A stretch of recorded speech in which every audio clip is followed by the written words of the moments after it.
មករយៈធំហ្នឹងភ្លៀងធ្លាក់រហូតអញ្ចឹងហើយខ្យងវាចេញតាមស្រែច្រើនណាស់ដល់គ្នា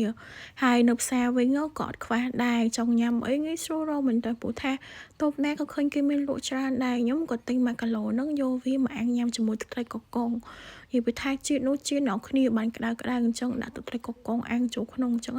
ឆ្ងាញ់ណាស់ទៅផ្សារព្រឹកមិញទិញខ្យងបាន1គីឡូគេថាខ្យងស្រែហើយក្នុង1គីឡូហ្នឹងតម្លៃវា10000រៀលអ្នកគ្នាបងប្អូនដែលស្គាល់ប្រភេទខ្យងជួយប្រាប់ខ្ញុំតិចបានថាខ្យងនេះខ្យងស្រែឬក៏ខ្យងយួនឬក៏ខ្យងថៃខ្យងនេះខ្ញុំបានលាងទឹកស្អាតហើយបងប្អូនខ្ញុំយកវាមកស្ងោរសិនណាមុនយកទៅអាំងខ្ញុំដាក់កូនសក្តិហើយនិងស្លឹកក្រូចសើចបន្តិចដែរដើម្បីខ្យងនៅពេលដែលខ្ញុំស្ងោរឆ្អិនមកល្មមហើយខ្ញុំយកវាមកដាក់អាំងណាបងប្អូន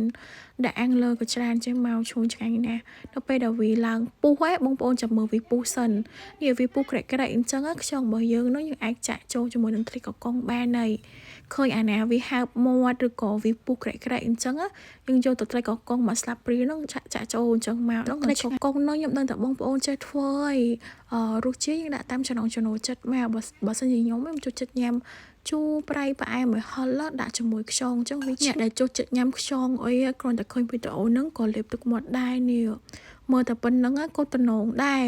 វាពុះក្រែកអញ្ចឹងវាចិត្តឆ្អិនហើយណៅគ្នាតែមកស្ទុះទៀតនឹងបានញ៉ាំហើយដោយសារតែខ្យងហ្នឹងខ្ញុំបានស្ងោរវាឡើងចង់រៀងឆ្អិនដែរពេលយកមកដាក់អាំងអញ្ចឹងមកវាឆ្អិនលឿនបើសិនយកអត់ទាន់ស្ងោរទេយកវាមកដាក់អាំងក៏វាក្រឆ្អិនអានេះមិនដឹងថាខ្យងស្រែមែនឬក៏អត់ទេនេះលោកថាខ្យងស្រែខ្ញុំគិតថា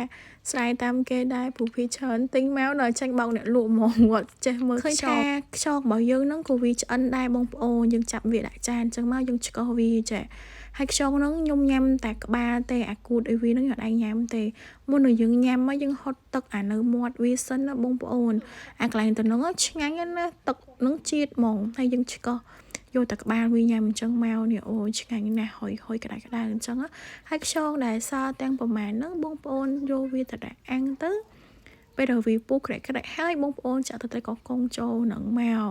យើងធ្វើបែបហ្នឹងតតែអស់ខ្យងយើងមកអាំងហ្នឹងងាយស្រួលធ្វើខ្លាំងណាបងប្អូនអត់ពិបាកធ្វើទេតែបើទិញគេក៏ថ្លៃដែរខ្យងអាំងហ្នឹងមួយចាន20000ហ្នឹងបានតែ4-10គ្រាប់ក៏ថាបានដែរខ្ញុំទិញ1គីឡូ10000នេះបានដូចចង់ចូល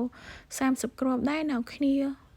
ទិញមកអាំងញ៉ាំមកនេះបាន3-4នាក់អាហ្នឹងបានទៅញ៉ាំលេងឯងញ៉ាំមួយបាយអត់សូវត្រូវទេញ៉ាំកដោមាត់លេងហ្នឹងមើលទៅពោសម្បល់គេក៏តំណងដែរនេះ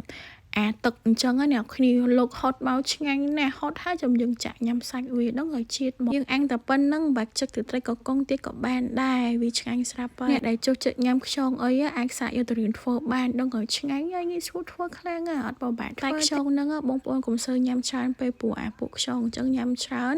វារមូលពោះដឹងឲ្យឆ្ងាញ់ហើយប៉ុន្តែកុំញ៉ាំច្រើនពេកតា4-10គ្រាប់អីហ្នឹងក៏បានញ៉ាំច្រើនអត់បាយទៀតដឹងតែកាច់ពោះយើងខ្លាំងនេះមកសាច់ខ្យងគេអ្នកគ្នាឡើងហុយជុកអញ្ចឹងហ្មង